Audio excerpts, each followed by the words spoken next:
Olá.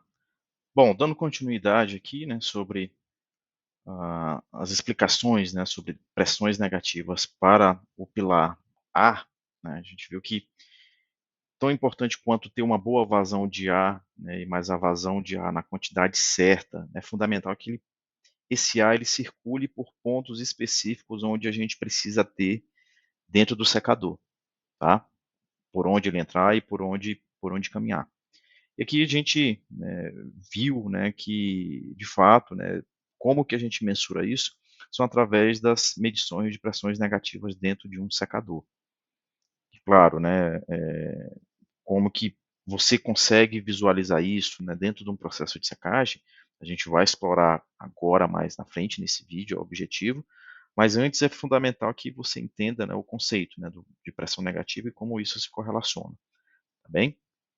Bom, antes da gente continuar, né, mais uma vez peço aí a sua colaboração para se inscrever no canal, né, e também deixar o seu like para esse vídeo, porque, de novo, né, dessa forma a gente consegue chegar a um público maior, né, esse material consegue chegar a mais pessoas e também, né, mais uma vez, é um incentivo aí para que mais material desse tipo seja produzido pelo canal, né, Papo de Grão, tá bem?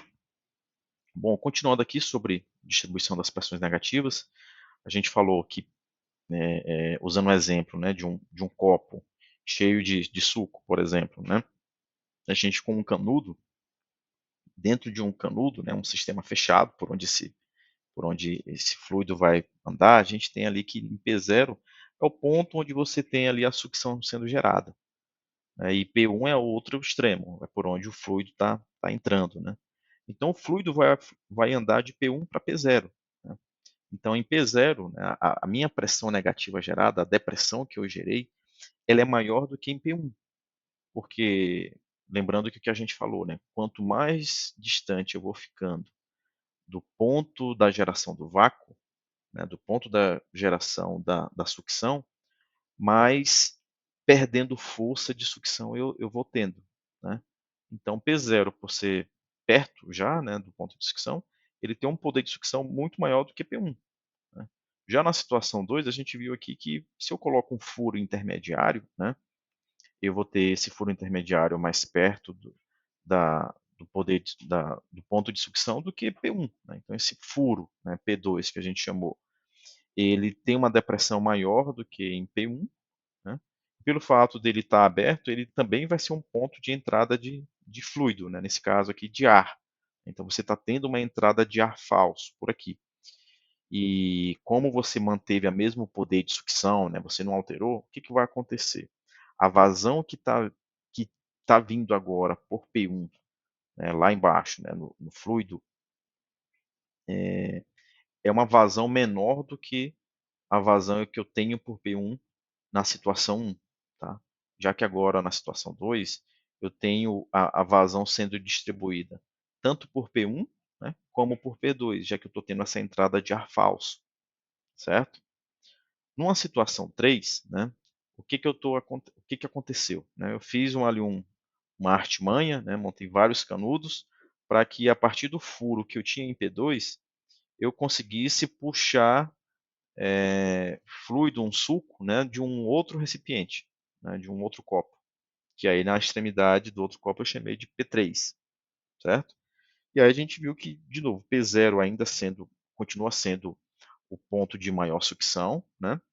E aí a gente tem essas distribuições, né? P0 maior do que todos, né? A nível de depressão gerada. P2 é maior do que os outros, P1 e P3, né? Já que ele está mais perto de P0.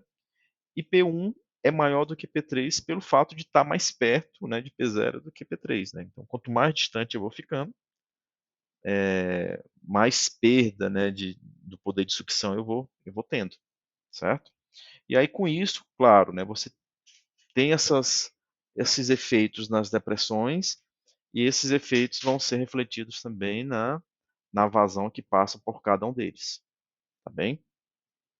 E como que isso se correlaciona, né? Entendi o conceito, né? E como que isso se correlaciona, né? Com a, com a secagem industrial, né? Então aqui a gente já viu que, de fato, né? O que, que vai acontecer sempre, né? Os pontos onde você tem menor depressão, o fluido sempre vai fluir dos pontos de menor depressão para os pontos de maior depressão, tá? Então isso é um fato, né? Você tendo essa diferença de depressão, né, sempre vai fluir do ponto onde você tem, né, o fluido, né, seja o ar, seja o líquido, né, ele sempre vai fluir do ponto de menor depressão para o ponto de maior depressão, né? Então aqui, na situação, você vai ter o líquido indo de P1 para P0, porque em P0 você tem uma maior depressão do que P1. Situação 2, a mesma coisa. Você tem P1 indo para P0 e P2 indo para P0 também, né? Então você vai ter ali uma mistura, né, de líquido e ar indo para P0.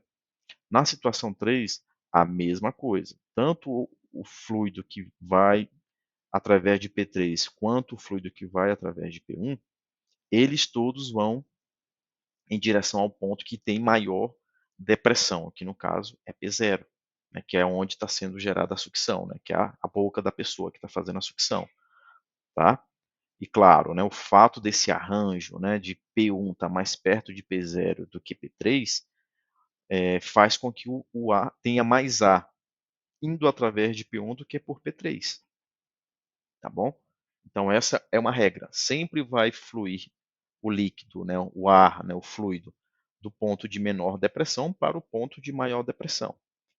E agora, né, vamos usar esses conceitos, usar esse entendimento dentro de um modelo de secador, né? Então essa aqui é uma informação de um manual, né, de um secador. Né? Então é um modelo ADS, secador ADS da Kepler, né? Claro que eu não vou entrar aqui nos pormenores, né, não é o objetivo aqui desse vídeo, mas é um modelo de secador de pressão negativa, né, da marca Kepler Weber, e é uma linha chamada de ADS, né, e é uma linha chamada de secadores de modelo R. Tá? Mais uma vez, não quero adentrar aqui nos pormenores, né, nas explicações nesse vídeo, não é o objetivo deles agora, tá? Mas aqui a gente já consegue ver aqui nessa tabela logo ao lado, né? Então aqui na tabela ao lado, lá, na tabela do lado esquerdo, né, a gente vê aqui P1, P2, P3, P4 e P5, que são os pontos de tomada de depressão, né? E aí do lado a gente tem aqui as informações de do quanto que em cada ponto, né, você tem essas depressões, né? Aqui está em milímetro de coluna de água, né? MMCA quer dizer isso, milímetro de coluna de água, que é uma forma de você medir pressão, né? No caso aqui a gente está medindo pressão negativa, que por sua vez é a mesma coisa que a gente já falou que é a depressão, tá? Então depressão é a mesma coisa que pressão negativa. E aqui ele está me dizendo o seguinte, né? Que P1 é de 2 a 6, P2 é de 18 a 23, P3 de 20 a 25, P4 de 0 a 10 e P5 de 36 a 43, né? Então, se esses números estiverem dentro desse intervalo, né, para cada um deles, o secador está atendendo aquilo para o qual ele foi dimensionado, né? Você está fazendo a regulagem correta das aberturas de ar, de tal forma que esse ar vai ser colocado para dentro do secador numa quantidade correta, né? E ele vai estar passando justamente pelos caminhos por onde ele deveria, tá? E aqui nesse secador a gente consegue ver aqui, né, os locais, né, o que são cada um desses P1, P2 até P5, tá? Então veja que ele é bem similar, né, ao desenho que eu tinha feito agora há pouco, que eu tinha apresentado para vocês de representação do secador, onde do lado esquerdo aqui mais baixo você tem a fornalha e do lado direito, né, mais alto aqui você tem o seu secador. Veja que ele é um secador de pressão negativa, né? Você tem aqui na parte superior, no canto superior direito, aqui na parte superior, né? O seu exaustor, né? O seu ventilador, que é o responsável por gerar a pressão negativa, né? Então até vejam que a última setinha aqui em azul, né? Azul mais escuro, né? A seta vai em direção a esse meu exaustor, né? Então tudo aqui ele é um sistema fechado, né? Então vejam que aqui, né, o exaustor, esse ventilador, ele está de fato gerando uma pressão negativa ao longo de todo esse sistema. E aí a gente vê o que é o P1. O P1, que é de 2 a 6, a gente vê que ele é um ponto de depressão bem baixa, né? E de fato ele é bem baixo porque quando a gente olha aqui a localização dele dentro do, dessa representação do secador e fornalha, a gente vê que o P1 ele é uma medição bem na porta da entrada da fornalha, né?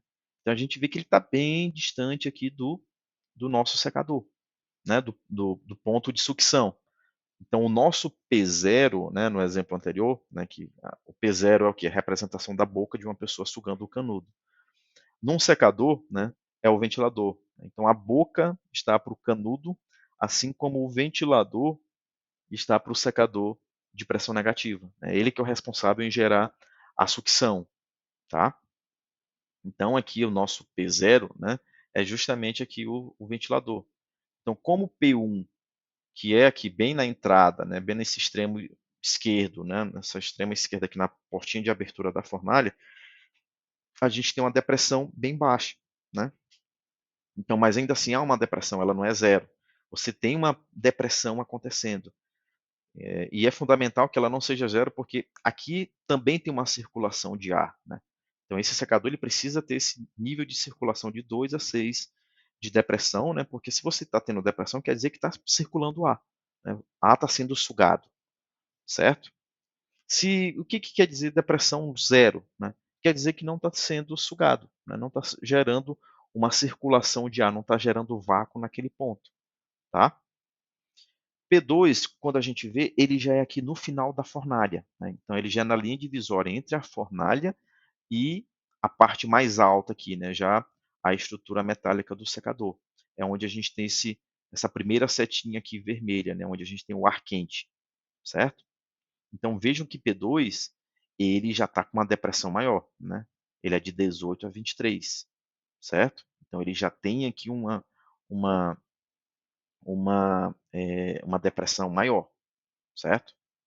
Quando a gente vê P3, P3 veja que ele está de 20 a 25. Onde que está o P3, né? Onde que ele fica aqui localizado?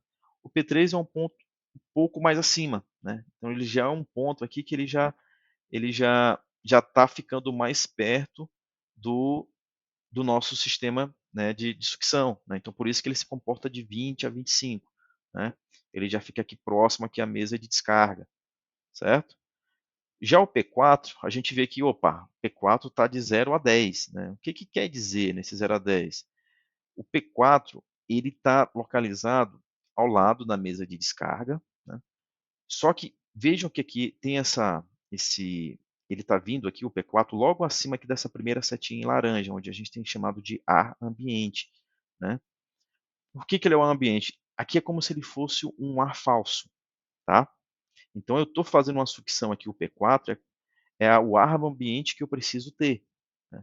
Ah, Pires, então, né, Zé Pires, quer dizer que então no processo de secagem eu também preciso de ar ambiente? Preciso, tá? Então, esse meu secador, essa minha representação aqui, ele me deixa isso muito claro. Eu não posso operar um secador só com o ar vindo da fornalha, tá?